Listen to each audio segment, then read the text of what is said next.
Hi guys, welcome back to my channel. So this is about the fourth time that I'm trying my intro just to get into it and get loosey-goosey. While I'm doing my tutorial, I usually listen to music, and as soon as I turn it off so I can start talking to you guys, it gets really quiet and then I feel a little uncomfortable, okay? So today I wanted to film a tutorial that was kind of based around Thanksgiving.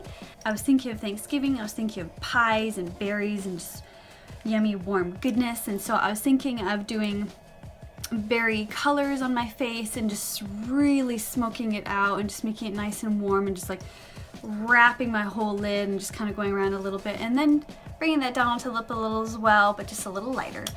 So if you like this look, I hope you do, then please do keep watching, and I hope you have a glorious day and that you think of yummy food coming up for the holidays, because you know I am. I'm already thinking about it. I think about that food all day. You know I think about it all day. If you like it, give me a little thumbs up so that I know what you think. And if you have any comments, please leave them in the description box below. I'd love to hear your thoughts or any questions or even suggestions for what to do next time. That's super fun to be given suggestions. All right, everybody, welcome back to my little tutorial. We're gonna go ahead and just jump right in, and we're gonna start again with one of my favorite products, and that is the MAC Painterly Paint Pot. This is just a good eyeshadow base that is creamy, and it stays on really well. It doesn't crease up or budge or anything, and it just helps your eyeshadows to really stay in place. And I also feel like it helps them to be a little bit more vibrant. And I'm using the Real Techniques Deluxe Crease Brush, which is actually one of my favorites and one of the cheapest brushes I have. So it's a win-win situation. So then I'm actually gonna use the Smashbox Hydrating Primer. I just got a little sample because I'm testing it out to see how I like it. And then moving on to foundation, I'm using Makeup Forever Foundation, their HD one, in the shade 120. Again, this is a little sample I got from Sephora. I am on the hunt to find some perfect foundations because I'm very picky, as I've mentioned before in other tutorials. I want something that's going to look like my skin and not feel heavy and not crease up and not stick to dry patches, just lots of different things that I'm looking for. And so far I really like this one, and I love that brush I was using. That was the Morphe M439. Okay, gotta catch up. So moving on to the Morphe Jaclyn Hill palette. You can use any palettes that have good browns. That's just going to be my base. I'm going to use 3 different shades today. So starting with that one, I'm using the Morphe E30 brush, and this one's really awesome. I really like their Elite collection. I wasn't sure how I felt about the Morphe brushes. I saw that there's a lot of hype, and I don't know if you know, but I kind of am a little cautious around hype, and I want to make sure that it's really for a true reason and that it's worth it. And so far I really like this one a lot. It buffs things out really well, and it has kind of an interesting tapered shape at the top, and so I like to dig it into my crease on, it's like I was fumbling around here. I like to dig it into my crease and then kind of do back and forth motions, as you see right here. You can see that the very tapered part is right in my crease, and then I'll flip it sideways so that's actually more vertical looking, and you'll see that in just a second. I'll flip it sideways after I do this, go back and forth a bunch, just like right here, and then that will help to like gradate it more and buff it out so that it's lighter towards the top of my brow bone. And then moving on to the Morphe M504 brush, and this one is just really lovely and fluffy, and it comes to like more of a pointed taper, and so I can get into that crease with a little more precision while still having fluff. I really like this brush a lot. I recently purchased it, and it was one of those purchases where instantly I was like, oh, I love this brush. And so that's always fun when you can find something that just really instantly works for you. So this is the darkest shade and it's getting vibrant, so it's getting exciting. So moving on to MAC shadows, I'm starting with coppering, and I'm using the MAC brush. It's the 242. I love to use this one for kind of a strong shimmer type eyeshadow, and this is such a beautiful color. I absolutely love it. So I'm applying it generously all over just my lid. I stop right in my crease, and so I'm literally just kind of painting it on there. I want it to be as what's the word, as like, I guess, what's the word? What's the word? I'm losing my words. What are my words? I don't want to stop, otherwise I'll lose my thoughts. Yeah, it's gone. My thought's gone. Okay, moving on. Moving on to the next shade, which is called Star Violet. It's also one of my favorites. These are kind of one of my two faves. I don't have a lot of MAC eyeshadows yet, but I am impressed with their, I think it's their Frost formula. I will get back to you if it's not Frost. But I am just sticking to the outer corners with this color. I want Coppery to kind of take the cake here on having the focus on my inner corners, and then it kind of having more of that purpley color on the outer edge. I want lots of different gradient here going on, but I want it to be a little subtle since the colors are already speaking for themselves and really, really beautiful. So again, going back with the M504, I am just gonna softly blend those out and make sure that it's not a super harsh line right where my crease was, just because that's where I stopped with the shimmer. So then moving on to the under eyes, we're gonna brighten those dark circles and cover things up a little bit. So I am, again, kind of like with the foundation, I'm in the pursuit of finding just like the perfect combo for my under eyes. I have dark circles, and I also have those lines that make it a little difficult to cover because there's just a different texture and shape there. And so I'm using the Becca Under Eye Brightener, and this is kind of a corrector as well as a brightener. So it has the peachy undertone and like light reflecting qualities in it, and so far so good. It's been great, and I love using that Morphe M173 brush. Sorry, I'm kind of a little behind here, but that brush, it has been like the best way to apply that product so far. I've used my fingertips and other brushes, and that one is amazing.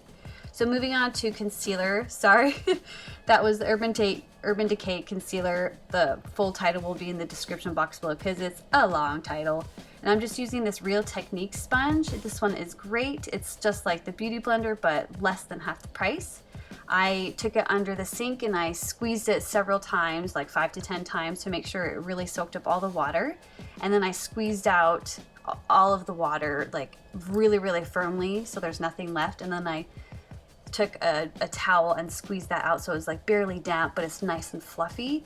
And then I softly press in like circular motions. I feel like that has been the best way for me to apply and distribute the concealer without wiping it off, because that's kind of been a trick for me to figure out, okay, how do I use these beauty blenders without removing all of the products? And so going to the circular motions has been what has worked best for me.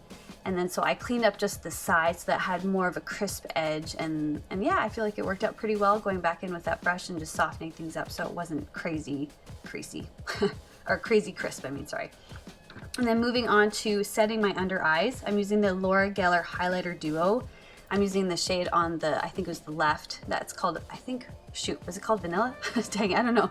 But I'm using this Sigma F35 brush to do that. It's one of my favorite brushes. It's super soft, and the taper is awesome to get in under the eyes. And I feel like it's been really good for setting my under eyes.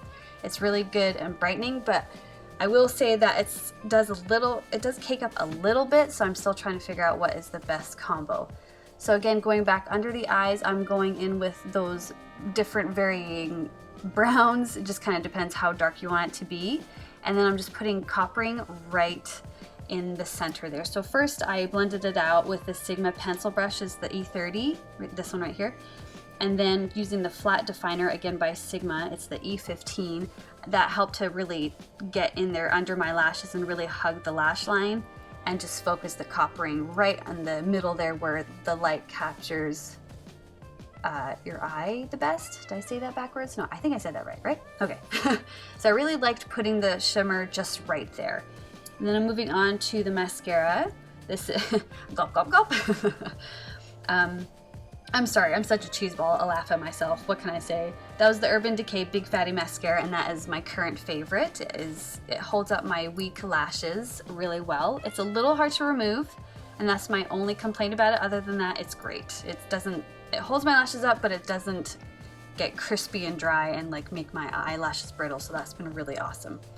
So then moving on to some falsies. These are the Ardell Wispies, not the demi ones. I just clarify because the demi ones are super popular. I have those as well and they're beautiful, but I like these ones, how they're kind of more fuller in the middle instead of the cat eye effect where they're more full at the corners, the outer corners. So I like these ones a lot. I think they're actually my favorites. And I just wanted to spend a little time showing you how I apply these. I just kind of tuck them in there and I place them in the middle first and then tuck them in on the corners. And I left this freeze frame because I do this every time where I curl my fingers and I really push my lashes into the false lashes and make sure everything is really hugging each other, because that's always kind of a trick to make sure that there's no gap between the band of the falsies and your own lashes. So that kind of helps me with that. And then I'm moving on to my under eye lashes, and I'm using the MAC Giga Black mascara. This is definitely my favorite. I thought it was kind of silly to have two different mascaras until I tried this one, and it really, I think my eyelashes look great. And you gotta have a break and do a little jig, right? So now I'm moving on to the Stila eyeliner. Again, the full title is in the description box below. What I'm doing is I'm only applying it on the top, and I'm using my finger, a clean finger, to remove the water first from my waterline so that it's a little dry when applying the eyeliner. So it sticks on a lot better and doesn't transfer so much onto the bottom waterline, because I don't want the bottom to be black. I just want it to be black on the top so that there's less of the fleshy nude color. So it just makes your eyelashes look a little nicer and almost like you're wearing eyeliner on the top, but you're not, because I want to really emphasize the lashes and not take away from the wispies. So then I'm going on to adding some warmth and a little bit of contouring with the Anastasia Beverly Hills Contour Kit. It's one of my favorites. And I'm using the Bare Minerals Full Flawless Face Brush, and this is my favorite to do this. It's just huge and fluffy but dense, and it just applies my blushers really, really awesome. So I recommend that brush for sure. And then I'm trying my new blush. It's the MAC Mineralize blush in the shade Warm Soul. And I felt like it had just a teeny bit of shimmer and it looked a lot like bronzer, but it added just enough of a pink peachy flush. So if you like a really soft, mild blush, I highly recommend this one. I actually like something a little stronger, but I still think that it suited this look. So going back into the Laura Geller highlighter, I used the Portofino, the one to the right, to do all the highlighting on my face. So I'm focusing on my brow bone, my cheekbones, and then I will go into oh yeah, and by the way, I tried a new brush that had some hype around it. That was the Morphe M501, and I didn't really like it at first. I don't know if you could tell, I was a little kind of like, okay, this isn't doing a wonderful job of applying this product. So then I went in with my Sigma F25, my favorite, and that applied it much better. And so what I did later is actually wash the Morphe M501, and that really fluffed it up and made it a lot nicer. So I realized that washing your brushes before using them really does make a difference. So then I went to the inner corners and just kind of evened out the highlight so it was a little bit everywhere of where the light naturally hits your face. So if you're into highlighting, that's just kind of a nice place, or these are some nice places to apply it. And last but not least, we have our Bite Beauty lip. I thought it wasn't quite enough. I wanted it a little lighter, so I added the Buxom Lip Foundation in Buff and just placed it more in the center, like the middle part. I didn't do the edges. And then I used a Kleenex to soften it up. And this is the final look, and I really hope you guys love it. It was super fun to do. I really was having fun jamming out to my music, and I hope you have a wonderful day. Thanks so much for watching and being with me, and I hope to see you next time. Bye-bye. Do you like my wee bun? I love doing a wee bun on the top, just half up. Yeah. Moving on. Next episode. Too bad I can't actually do that. But that's okay. I'll edit and probably take that